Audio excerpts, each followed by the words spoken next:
solitary lion crosses one of Africa's most beautiful national parks. The Ngorongoro Crater of Tanzania shelters some of the most spectacular natural wonders on Earth.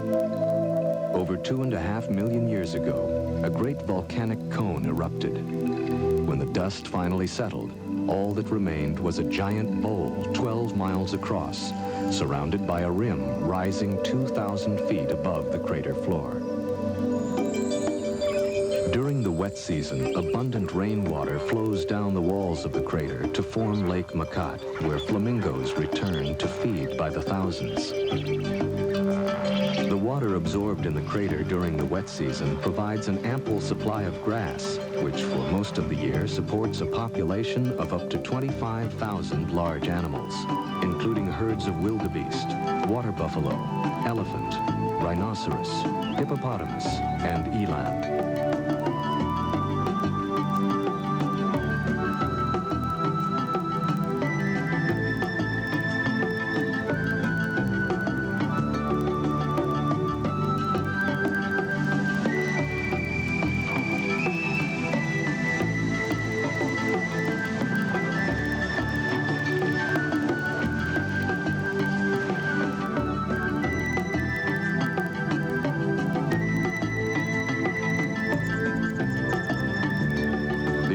Of grazing animals provides the staple food for carnivores of the crater: jackal, hyenas, cheetah, and lions.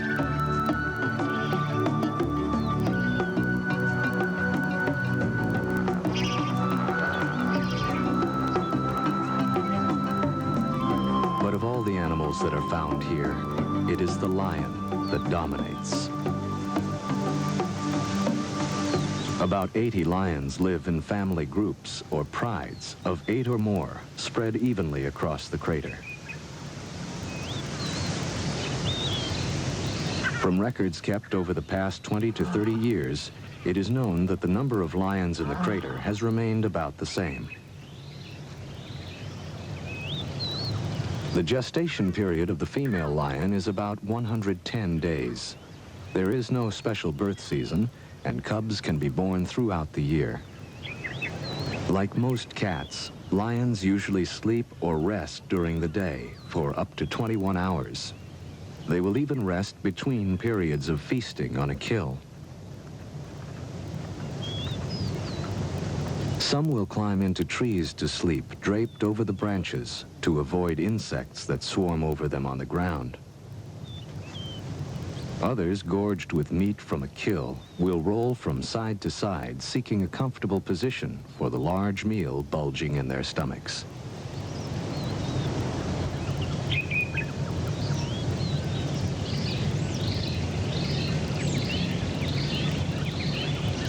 The pride is a complex social structure consisting of from 2 to 20 or more females and their cubs. The females are related to each other and usually remain together throughout their lives, as they do most of the hunting.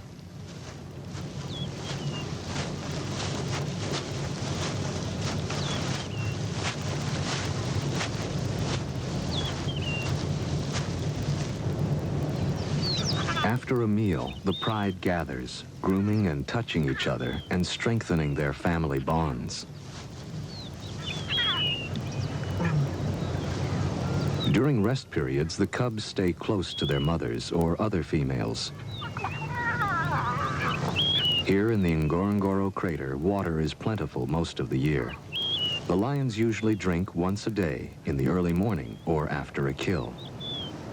Male lions are not permanent members of the pride, which may have from 1 to 4 adult males. These may stay in the pride for as long as 6 years, but more often lead a nomadic life, traveling alone or in small groups throughout the crater.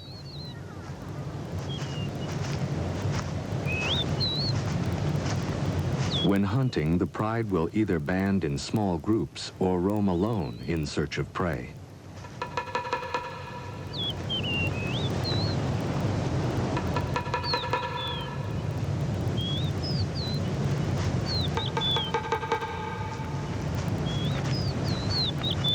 At times, a female with newborn cubs will seek solitary shelter away from the males. No one is certain if she chooses to leave or is forced away from the close social structure of the pride. Lions have few distinctive markings to assist in recognizing other members of the pride, especially over long distances. Therefore, they must approach another pride member in a direct manner, without hesitation. Should an approaching lion of the pride seem unsure of itself, it may be attacked as if it were a stranger. If a lioness is attacked several times, she may become unsure of herself and eventually leave her pride. In this way, the pride remains relatively stable in size.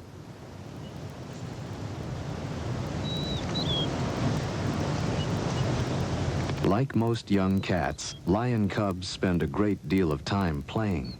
Their games of attack prepare them for the lifelong search for food. These two, a male and a female, are about a year old. The females are less temperamental than the males and show little reaction to mistaken identity. So most females remain with the pride, while the young males are eventually forced to leave. By the time they are 2.5 to 3.5 years old, young males are forced out by the mature males, who take over the pride for mating. And so the pride receives an infusion of new blood from the mature males who fight for mating privileges. But in time, these males will be driven off by the younger breeding lions.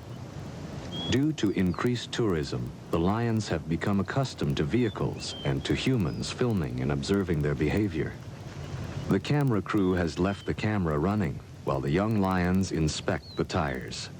They are distracted by a shout from the cameraman, who is more in fear for the safety of the tires than for his companions. Quiet. Go on. Don't.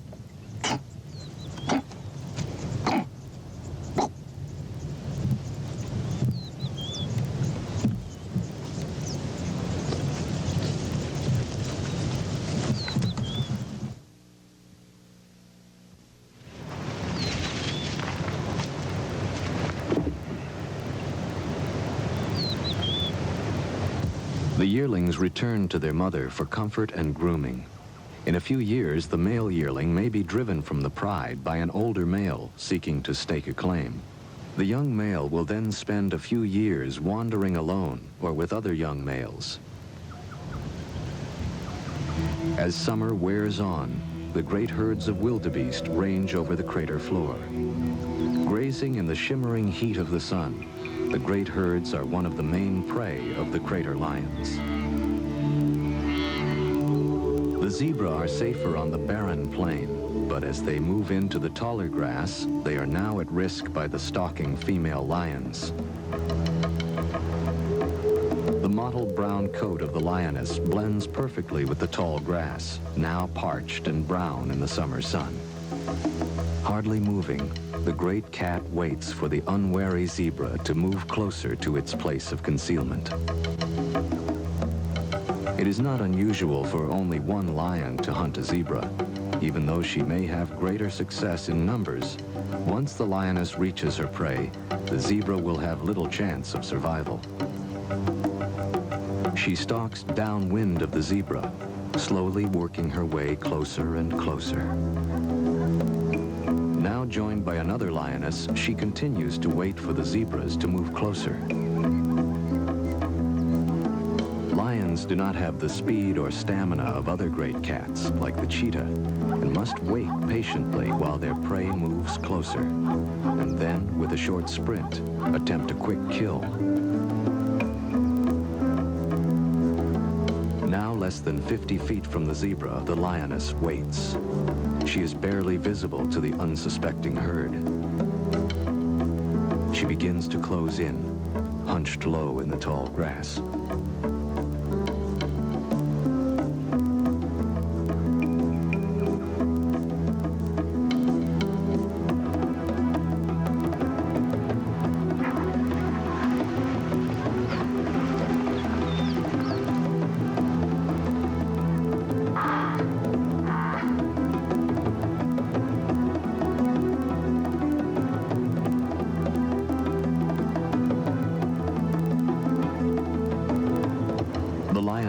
slams the zebra to the ground.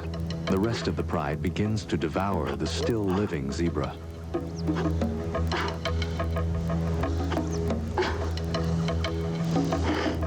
Still breathing, the zebra dies in what must be terrible agony as the great beasts gorge.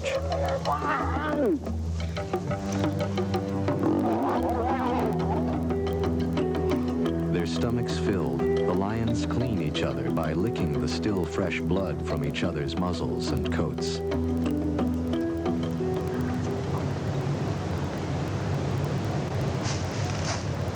After the kill, the lioness joins her cubs and begins a long rest period to digest her meal.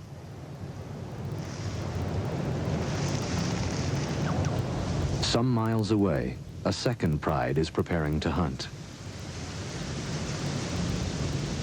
Lions, like most carnivorous animals, live within a well-defended territory. This territory must contain a source of water and plentiful food, and can encompass from 10 to 100 square miles. In the heart of the territory, the lioness is able to bear her cubs, protected by the other members of the pride. On this day, a water buffalo has been killed near an access road in the crater. Unconcerned by passing tourists' vehicles, the pride runs to the fresh kill.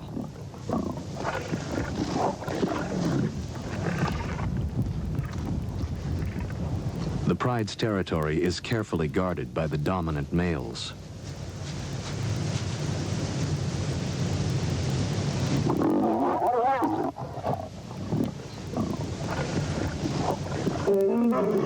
Roaring to alert trespassers, the male rushes forward, bellowing his rage to deter nomadic lions from entering his territory.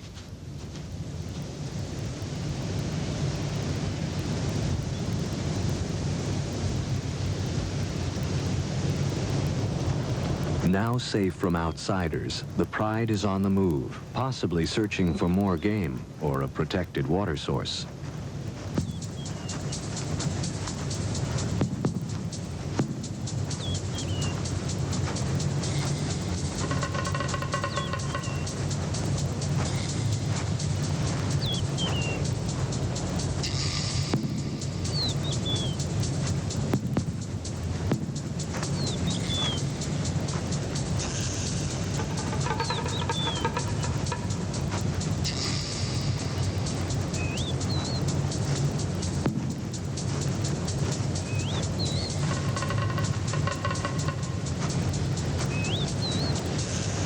This pride has a large concentration of cubs and yearlings.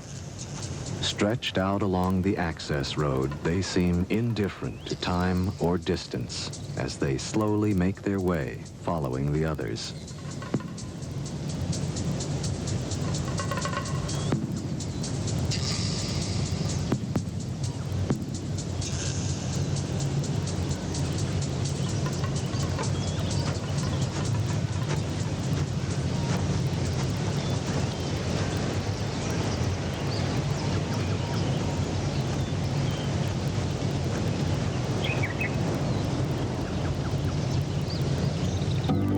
A new dawn. The pride stretches out in the high grass and rests throughout most of the day. It is difficult to determine why they have decided to move from one part of their territory to another. Even at rest, the females keep close watch over the young cubs.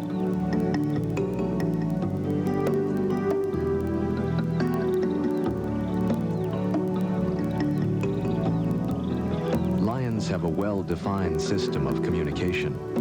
Using body contact, facial movement, and sounds, a lion expresses itself clearly to other members of the pride and to strangers who may try to enter its territory.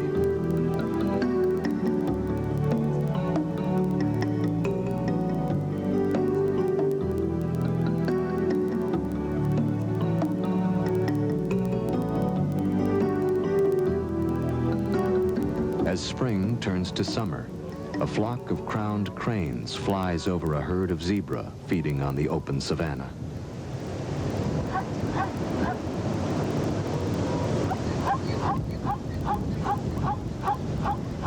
In the marsh, Chicks of the blacksmith plover search for small bugs and then seek shelter in the feathers of their parent.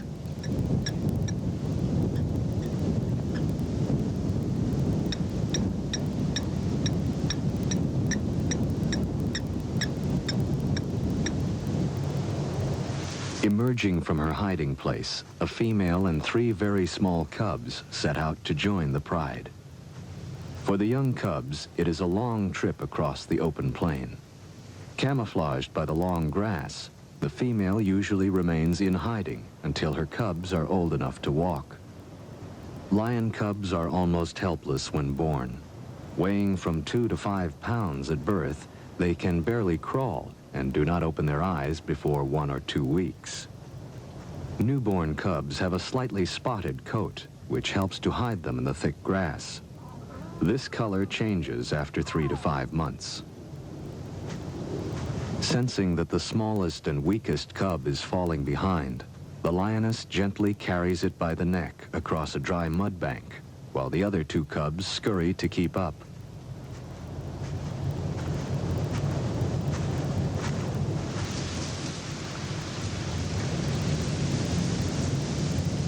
Slowly making her way past the others, she selects her spot.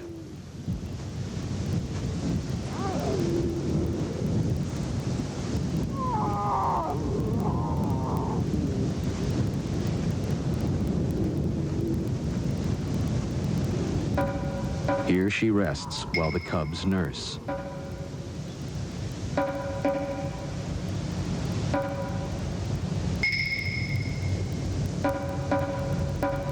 When several lionesses give birth at the same time, they frequently share the duties of raising all the cubs.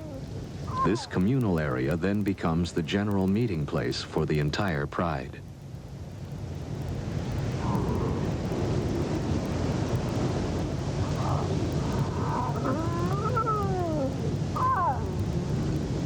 Communal gatherings allow all members of the pride to become acquainted with the cubs.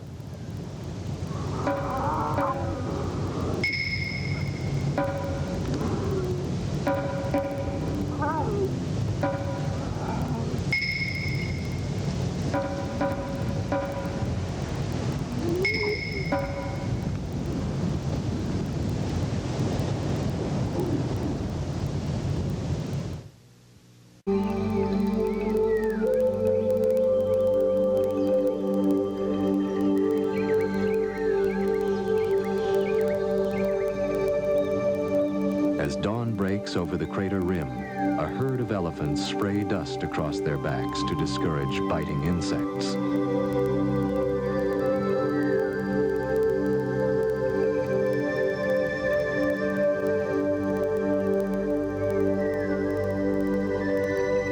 Along the edge of Lake Makat, a flock of migrating birds pause to feed. Among the trees, a small herd of zebra and an old elephant with only 1 tusk feed peacefully in the clear morning air. Near the lake shore, gazelles graze contentedly as they share their pasture with a flock of ducks. Knee-deep in the mud of the swamp, a huge water buffalo wallows contentedly. The buffalo is the lion's largest and most formidable prey, and is capable of putting a marauding lion to flight. Lions are usually wary of an adult buffalo, which can severely injure or kill an adult lion with its sharp horns. During the heat of the day, the pride rests in the soft, high grass. The lion leads a life without threat, for their only real enemy, the hyena, will not attack the entire pride. If caught alone on the plain, an adult lion and cubs, or even young adults, can be at great risk from a pack of hyena. In the afternoon, the yearlings spar with one another, or their mother, who usually gives them a quick swat for their trouble. Then, relaxed and seemingly full of affection for the cubs, the female joins in the afternoon play.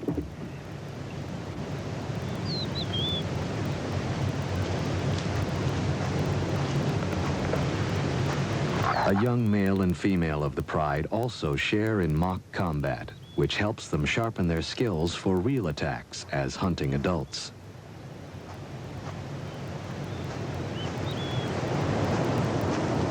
Late in the afternoon, the pride begins its quest for prey.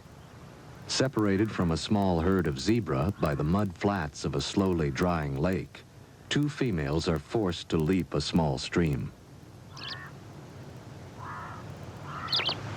Now the yearling male must also cross.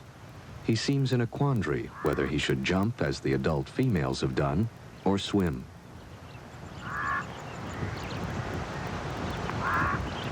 Most cats are excellent swimmers, but they will avoid the water unless it is absolutely necessary.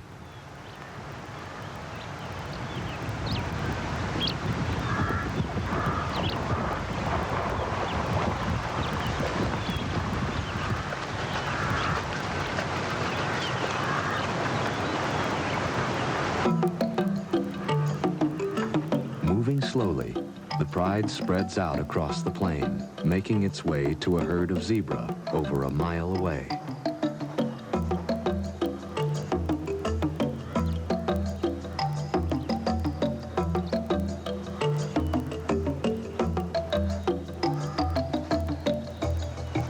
Screened by the high grass, the lions stealthily approach the zebra.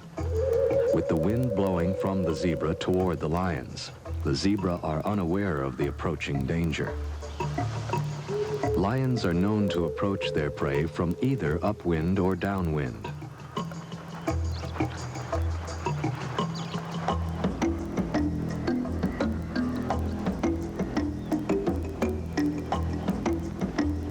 Time seems to stand still as the zebra slowly pass before one and then another of the crouching hunters.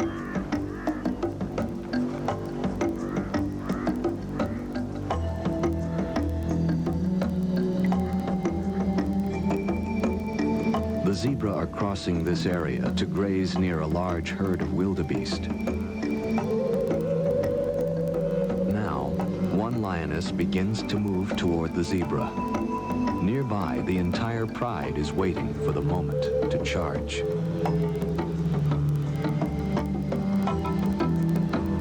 Both wildebeest and zebra now seem to sense the presence of danger and barely move, uncertain from which direction an attack may come. Then, as if spectators at a sporting match, the herd watches as the lion attacks.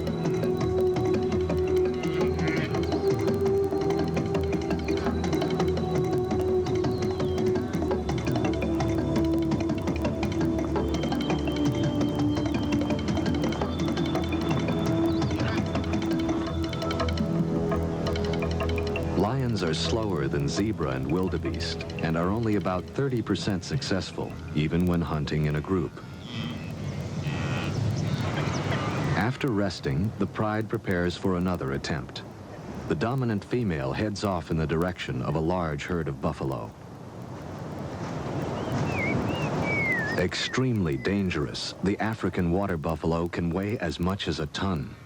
The males gather around the periphery of the herd, and the females and calves stay closer to the center.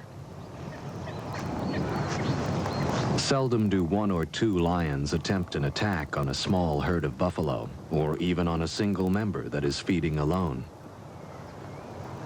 But on occasion, whether they are truly hungry or just young lions practicing their hunting skills, such an encounter happens. It is seldom rewarding for the lions. Suspicious, short-tempered, and cunning, the buffalo is a formidable adversary and are extremely aggressive when confronted by a lion.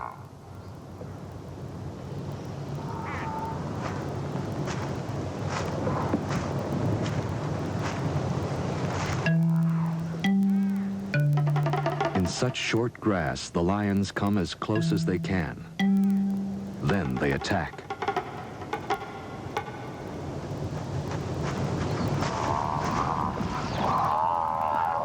The buffalo are quickly outrun by the lions.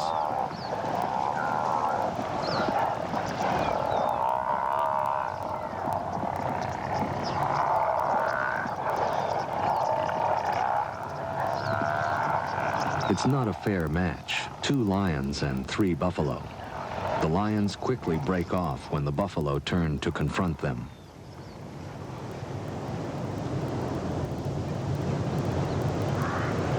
Closer to the lake, a larger herd is peacefully grazing.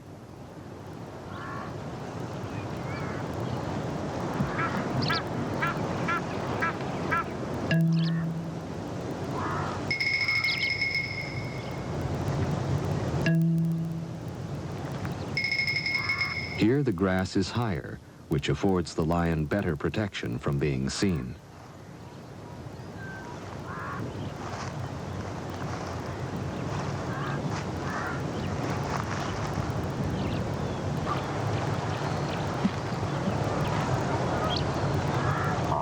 Working as a team, the pride takes up position along the edge of the buffalo herd and move in.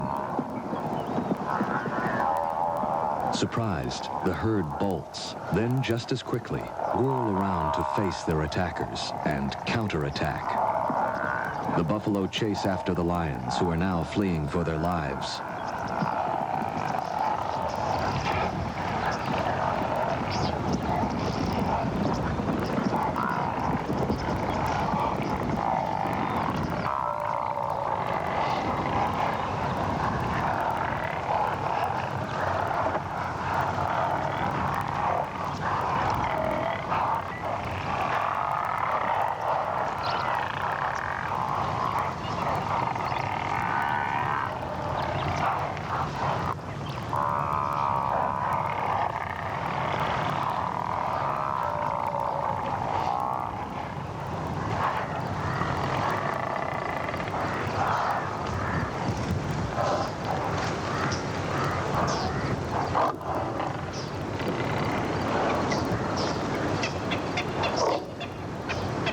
Seemingly convinced that the danger is over, the buffalo move back to the marshy ground at lakeside.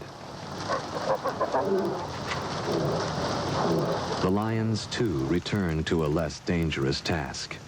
The lioness and her 2 yearlings, who have taken up sanctuary in a tree, also rejoin the pride.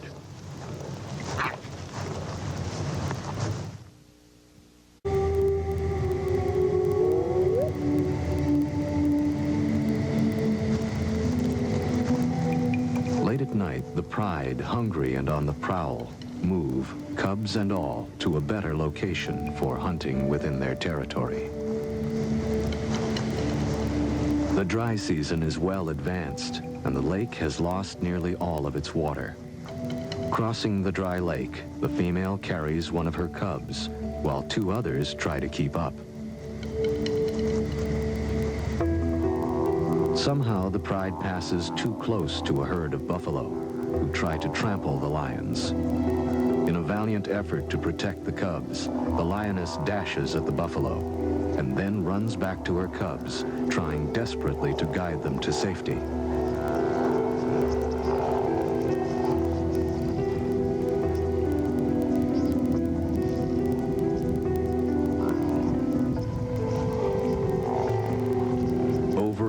She rushes at the great beasts, but the buffalo will not scatter and continue to charge the lioness and other members of the pride.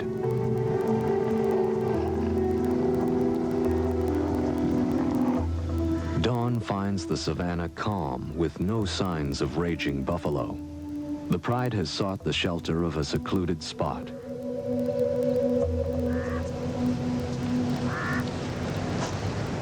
The only animal now in view is the lioness as she searches for her cubs. Time after time she calls, but the cubs have disappeared, trampled by the buffalo herd.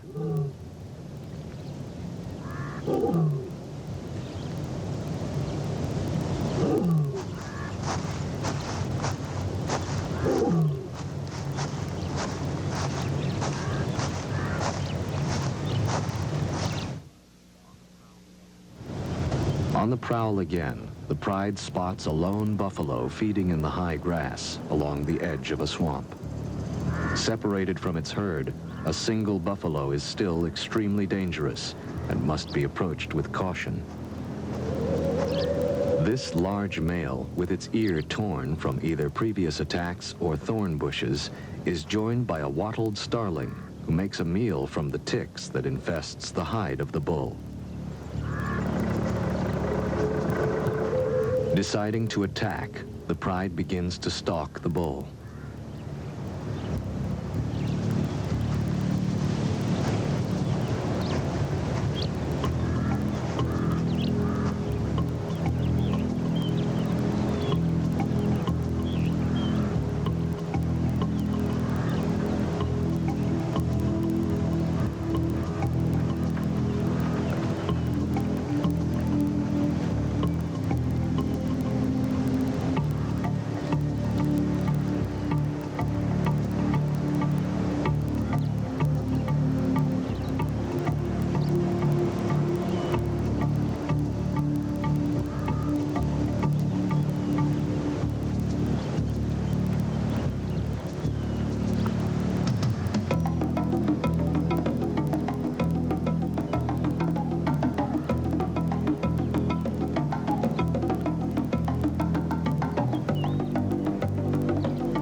Struggling from the combined weight of the two lions, the bull stumbles. The other lions leap on him, robbing the bull of its strength.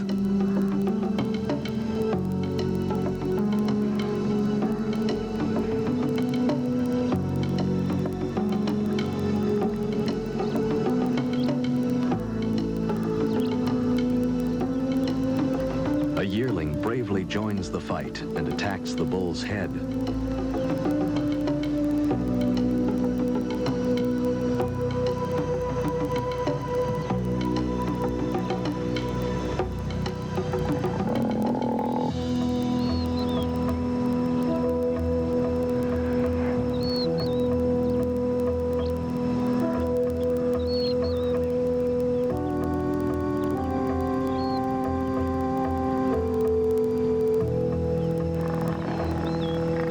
Other buffaloes approach to drive the lions away, but the lions are not easily dissuaded.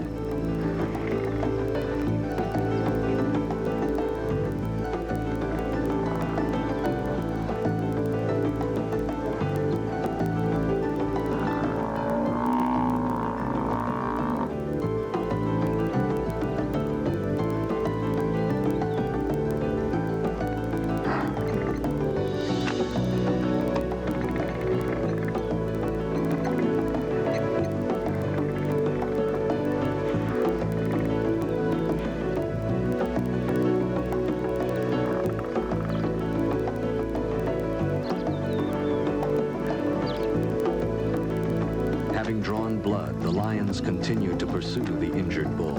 Its weakened condition gives them a chance of making a kill.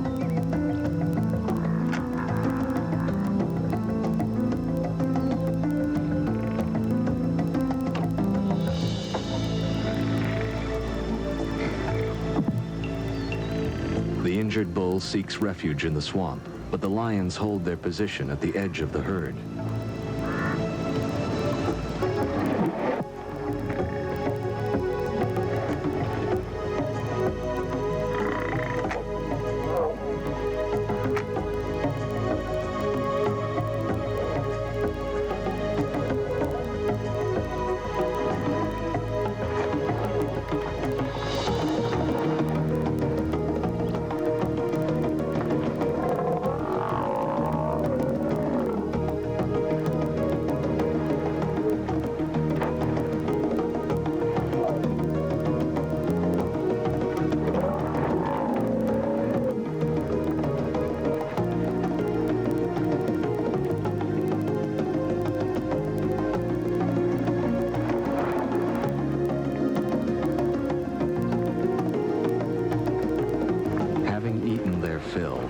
lions leave the dead buffalo and head toward shore for a long rest.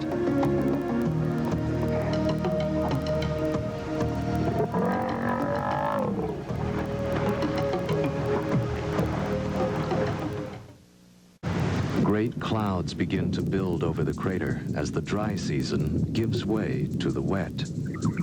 Lying at 3 degrees south, just below the equator, the Ngorongoro has only 2 seasons, wet and dry. November is the beginning of the wet, and as the rains fall, the season of renewal begins. Now the entire crater ecosystem absorbs the life-giving moisture, and the parched ground bursts into life. For all of the animals of the crater, it is a time of patient waiting until the rains stop.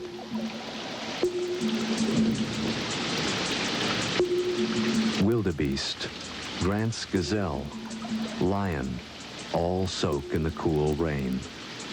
Within a week, the crater will turn green, and a carpet of yellow flowers will cover the savanna. With the gray dust of the dry season finally settled by the rain, the crater puts forth the sweet, earthy smell of a new spring. The sun bursts forth to disclose the broad green carpet of the crater floor. Now the lake will fill, frogs emerge from the mud, and millions of insects issue forth as a banquet for the thousands of birds that quickly return to this extraordinary valley. African spoonbill preen each other's feathers as a black-winged stilt probes the shallows for tiny aquatic organisms. Each day, rain falls on the crater and the grass. The primary energy source for all animals grows more lush. Tissue paper flowers poke up through the thickening grass, and the herds of wildebeest and zebra graze across the crater floor. A few hours old, the young wildebeest are on their feet and able to run with the herd. Theirs is a cruel world, where speed and agility is the only defense against the lion, hyena, and cheetah.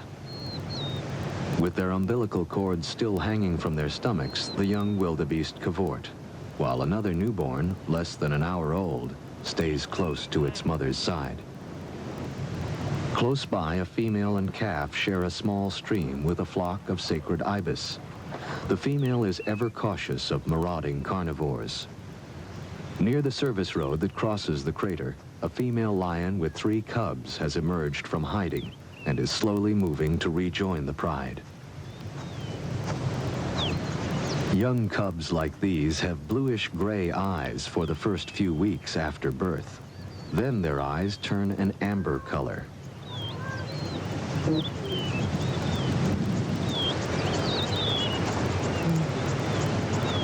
Between the periods of rain, the pride sleeps in the midday sun. Although cooler than the dry season, here at the equator, the days are warm and pleasant. With plentiful game, the lions are well fed and peaceful. Hidden from view of the pride, a young male has been in hiding for over a week, nursing injuries received during a hunt.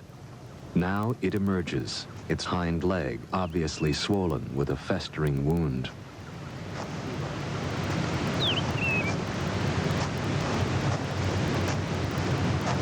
Slowly, it approaches its mother, the lion which has just had the 3 cubs. Although she recognizes him, she is fearful and backs away, not quite sure what is wrong. Lions are very cautious of unusual behavior among the members of the pride, and usually will drive a sick or wounded member away. Another lioness rebuffs the injured male with a cuff of its paw, and then snaps with bared fangs. Then the entire pride moves its location, leaving the young male to fend for itself.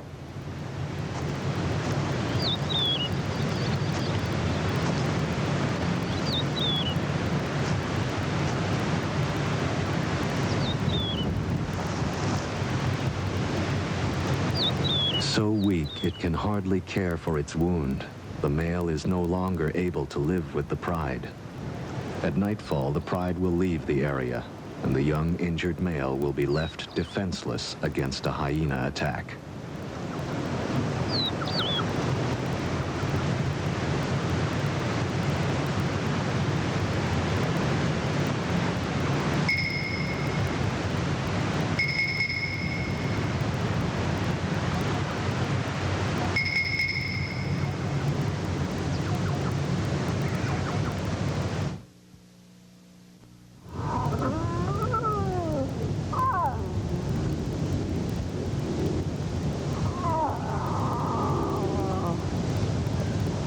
For millions of years, the cycle of life has played out in the Ngorongoro Crater. From its western rim, the land stretches out toward the Olduvai Gorge, where Lewis and Mary Leakey found the remains of some of man's oldest ancestors. Farther on, at Laetoli, Mary Leakey found footprints that were left in damp volcanic ash some 3,700,000 years ago by two-legged, upright walking primates, or hominids, possibly one of mankind's earliest ancestors. Looking at these prehistoric footprints, one can see where the two creatures, one possibly male and the other a female carrying a baby, had stopped and turned, as if sharing a moment of doubt. Man has shared the planet with animals for only a very short time. Early ancestors of the great cats and other animals of the crater lived in Africa for many millions of years before the emergence of any form of pre-human. Yet, in the last 100 years, man has so altered the environment that thousands of species of animals, birds, fish, reptiles, and plants are extinct. Today, the nations of Africa share a common dilemma. The need for more farmland has reduced the once great herds of wild animals that roam the continent. However, since the end of World War II, much has been done to establish national parks in order to save the remaining unique species in Africa. This is the legacy of the Ngorongoro Conservation Area.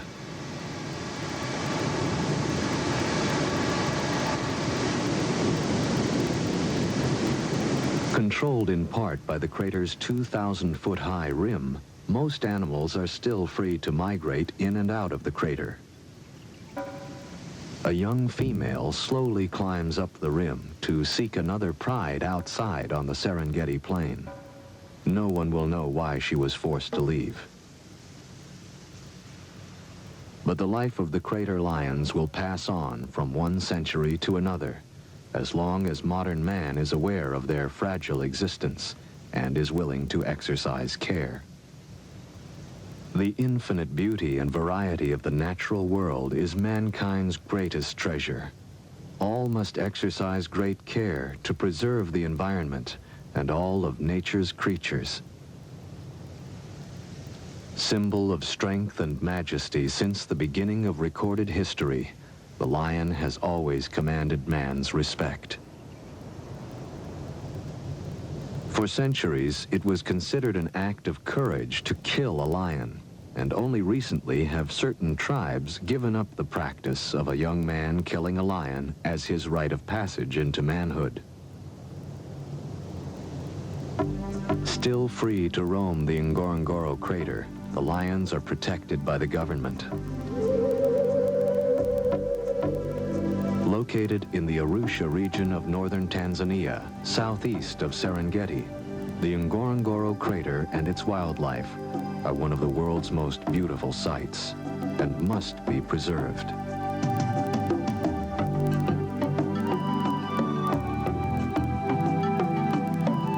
Coming up next on the Discovery Channel, cunning and deadly rattlesnakes search for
concerns about sexual purity, holiness, and most fundamentally, Scripture in our communities?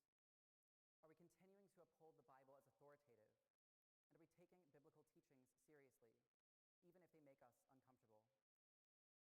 I want to begin tonight by considering the traditional interpretation of Scripture on this subject, in part because its conclusions have a much longer history within the Church, and also because I think that many who adhere to that position feel that those who are arguing for a new position haven't yet put forth theological arguments that are as well grounded in Scripture as their own, in which case the most biblically sound position should prevail. The traditional interpretation in summary form is this: there are 6 passages in the Bible that refer in some way to same-sex behavior, and they are all negative. 3 of them are direct and clear. In the Old Testament, in Leviticus, male same-sex relations are prohibited and labeled an abomination. And in the New Testament, in Romans, Paul speaks of women, quote, exchanging natural relations for unnatural ones, and of men abandoning natural relations with women and committing shameful acts with other men. And so according to the traditional interpretation, both the Old and the New Testament are consistent in their rejection of same-sex relationships. But it's not just those 3 verses, as well as 3 others that I'll come to later. It's true that 6 verses isn't all that many out of Scripture's 31,000. But not only are they all negative, from the traditional viewpoint, they gain broader meaning and coherence from the opening chapters of Genesis, in which God creates Adam and Eve, male and female. That was the original creation, before the fall, before sin entered the world. That was the way that things were supposed to be. And so according to this view, if someone is gay, then their sexual orientation is a sign of the fall, a sign of human fallenness and brokenness. That was not the way that things were supposed to be. And while having a same-sex orientation is not in and of itself a sin, according to the traditional interpretation, acting upon it is, because the Bible is clear both in what it negatively prohibits and in what it positively approves. Christians who are gay, those who are only attracted to members of the same sex, are thus called to refrain from acting on those attractions, to deny themselves, to take up their crosses, and to follow Christ. And though it may not seem fair to us, God's ways are higher than our own, and it's not our role to question, but to obey. Within this framework, gay people have a problem, and that is that they want to have sex with the wrong people. They tend to be viewed as essentially lustful, sexual beings. So while straight people fall in love, get married, and start families, gay people just have sex. But everyone has a sexual orientation, and it isn't just about sex. Straight people are never really forced to think about their sexual orientation as a distinctive characteristic, but it's still a part of them, and it affects an enormous amount of their lives. What sexual orientation is for straight people is their capacity for romantic love and self-giving. It's not just about sexual attraction and behavior. It's because we have a sexual orientation that we're able to fall in love with someone, to build a long-term, committed relationship with them, and to form a family. Family is not about sex. But for so many of us, it still depends upon having a companion, a spouse. And that's true for gay people as well as for straight people. That is what sexual orientation means for them too. Gay people have the very same capacity for romantic love and self-giving that straight people do. The emotional bond that gay couples share, the quality of love, is identical to that of straight couples. Gay people, like almost all of us, come from families, and they too long to build one of their own. But the consequence of the traditional interpretation of the Bible is that while straight people are told to avoid lust, casual relationships, and promiscuity, gay people are told to avoid romantic relationships entirely. Straight people's sexuality is seen as a fundamentally good thing, as a gift, in sinful or irresponsible ways, but can also be harnessed and oriented toward a loving marriage relationship that will be blessed and celebrated by their community. But gay people, though they are capable of and desire loving relationships that are just as important to them, are told that for them, even lifelong, committed relationships would be sinful because their sexual orientation is completely broken. It's not an issue of lust versus love or of casual versus committed relationships, because same-sex relationships are intrinsically sinful, no matter the quality and no matter the context. Gay people's sexual orientation is so broken, so messed up, that nothing good can come from it. No morally good, godly relationship could ever come from it. And so they are told that they will never have a romantic bond that will be celebrated by their community. They are told that they will never have a family. Philippians 2, verse 4 tells us to look not only to our own interests, but also to the interests of others. And in Matthew 5, Jesus instructs that if someone makes you go 1 mile, go with them 2 miles. And so I'm going to ask you, would you step into my shoes for a moment and walk with me just 1 mile, even if it makes you a bit uncomfortable? I am gay. I didn't choose to be gay. It's not something that I would have chosen, not because it's necessarily a bad thing to be, but because it's extremely inconvenient. It's stressful, it's difficult, and it can often be isolating and lonely. To be different, to feel not understood, to feel not accepted. I grew up in as loving and stable of a family and home as I can imagine. I love my parents, and I have strong relationships with them both. No one ever molested or abused me growing up. And I couldn't have asked for a more supportive and nurturing childhood than the one that I had. I've never been in a relationship, and I've always believed in abstinence until marriage. But I also have a deeply rooted desire to one day be married, to share my life with someone, and to build a family of my own. But according to the traditional interpretation of Scripture, as a Christian, I am uniquely excluded from that possibility for love, for companionship, and for family. But unlike someone who senses a calling from God to celibacy, or unlike a straight person who just can't find the right partner, I don't sense a special calling to celibacy. And I may well find someone I grow to love and would like to spend the rest of my life with. But if that were to happen, following the traditional interpretation, if I were to fall in love with someone, and if those feelings were reciprocated, my only choice would be to walk away, to break my heart, and retreat into isolation, alone. And this wouldn't be just a one-time heartbreak. It would continue throughout my entire life. Whenever I came to know someone whose company I really enjoyed, I would always fear that I might come to like them too much, that I might come to love them. And within the traditional interpretation of Scripture, falling in love is one of the worst things that could happen to a gay person. Because you will necessarily be heartbroken. You will have to run away.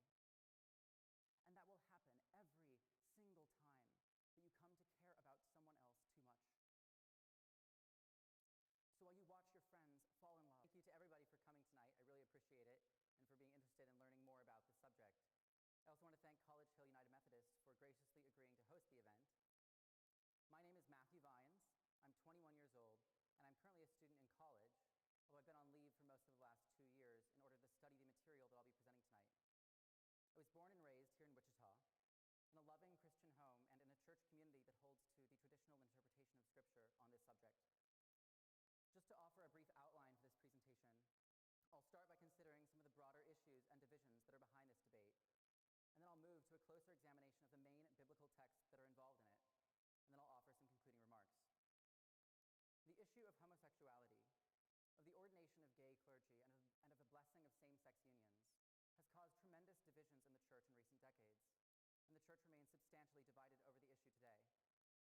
On the one hand, the most common themes voiced by those who support changing traditional church teaching on homosexuality are those of acceptance, inclusion, and love, while on the other hand, those who oppose these changes express concerns about sexual purity, holiness, and most fundamentally, the place of Scripture in our communities. Are we continuing to uphold the Bible as authoritative? And are we taking biblical teachings seriously, even if they make us uncomfortable? I want to begin tonight by considering the traditional interpretation of Scripture on this subject, in part because its conclusions have a much longer history within the church, and also because I think that many who adhere to that position feel that those who are arguing for a new position haven't yet put forth theological arguments that are as well grounded in Scripture as their own, in which case the most biblically sound position should prevail. The traditional interpretation, in summary form, is this. There are 6 passages in the Bible that refer in some way to same-sex behavior, and they are all negative. 3 of them are direct and clear. In the Old Testament, in Leviticus, male same-sex relations are prohibited and labeled an abomination. And in the New Testament, in Romans, Paul speaks of women, quote, exchanging natural relations for unnatural ones, and of men abandoning natural relations with women and committing shameful acts with other men. And so according to the traditional interpretation, both the Old and the New Testament are consistent in their rejection of same-sex relationships. But it's not just those 3 verses, as well as 3 others that I'll come to later. It's true that 6 verses isn't all that many out of Scripture's 31,000.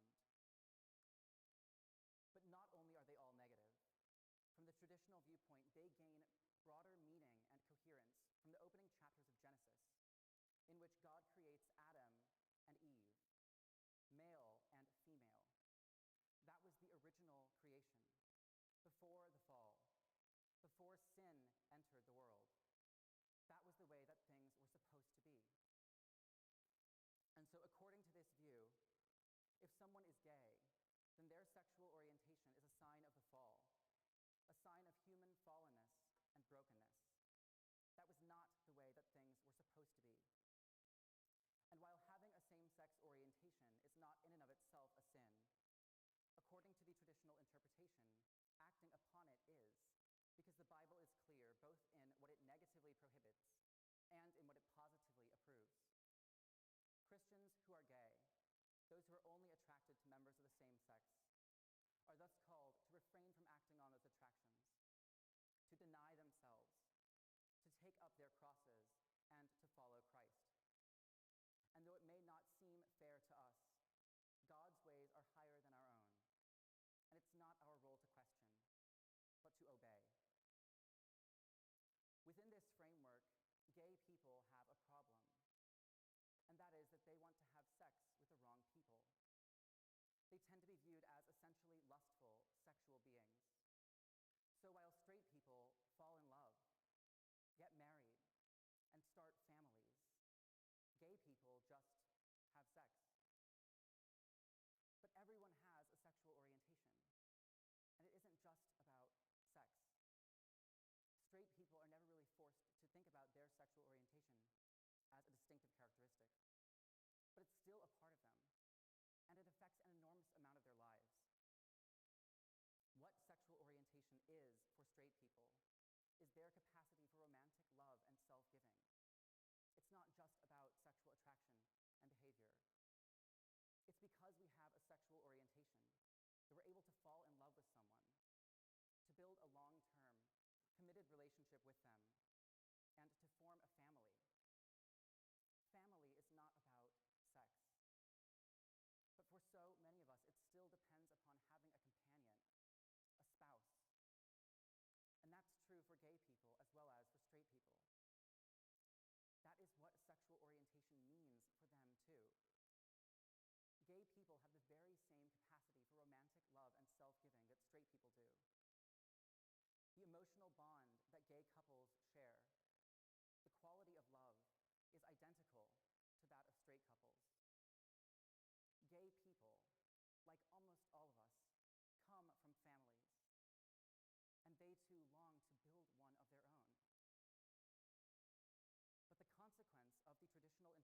of the Bible is that while straight people are told to avoid lust, casual relationships, and promiscuity, gay people are told to avoid romantic relationships entirely. Straight people's sexuality is seen as a fundamentally good thing, as a gift. It can be used in sinful or irresponsible ways, but can also be harnessed and oriented toward a loving marriage relationship that will be blessed and celebrated by their community. But gay people, though they are capable of and desire loving relationships that are just as important to them, are told that for them, even lifelong, committed relationships would be sinful because their sexual orientation is completely broken. It's not an issue of lust versus love or of casual versus committed relationships, because same-sex relationships are intrinsically sinful, no matter the quality and no matter the context. Gay people's sexual orientation is so broken, so messed up, that nothing good can come from it. No morally good, godly relationship could ever come from it. And so they are told that they will never have a romantic bond that will be celebrated by their community. They are told that they will never have a family. Philippians 2, verse 4 tells us to look not only to our own interests, but also to the interests of others. And in Matthew 5, Jesus instructs that if someone makes you go 1 mile, go with them 2 miles. And so I'm going to ask you, would you step into my shoes for a moment and walk with me just 1 mile, even if it makes you a bit uncomfortable? I am gay. I didn't choose to be gay. It's not something that I would have chosen, not because it's necessarily a bad thing to be, but because it's extremely inconvenient. It's stressful, it's difficult, and it can often be isolating and lonely. To be different, to feel not understood, to feel not accepted. I grew up in as loving and stable of a family and home as I can imagine. I love my parents, and I have strong relationships with them both. No one ever molested or abused me growing up. And I couldn't have asked for a more supportive and nurturing childhood than the one that I had. I've never been in a relationship, and I've always believed in abstinence until marriage. But I also have a deeply rooted desire to one day be married, to share my life with someone, and to build a family of my own. But according to the traditional interpretation of Scripture, as a Christian, I am uniquely excluded from that possibility for love, for companionship, and for family. But unlike someone who senses a calling from God to celibacy, or unlike a straight person who just can't find the right partner, I don't sense a special calling to celibacy. And I may well find someone I grow to love and would like to spend the rest of my life with. But if that were to happen, following the traditional interpretation, if I were to fall in love with someone, and if those feelings were reciprocated, my only choice would be to walk away, to break my heart, and retreat into isolation, alone. And this wouldn't be just a one-time heartbreak. It would continue throughout my entire life. Whenever I came to know someone whose company I really enjoyed, I would always fear that I might come to like them too much, that I might come to love them. And within the traditional interpretation of Scripture, falling in love is one of the worst things that could happen to a gay person, because you will necessarily be heartbroken. You will have to run away.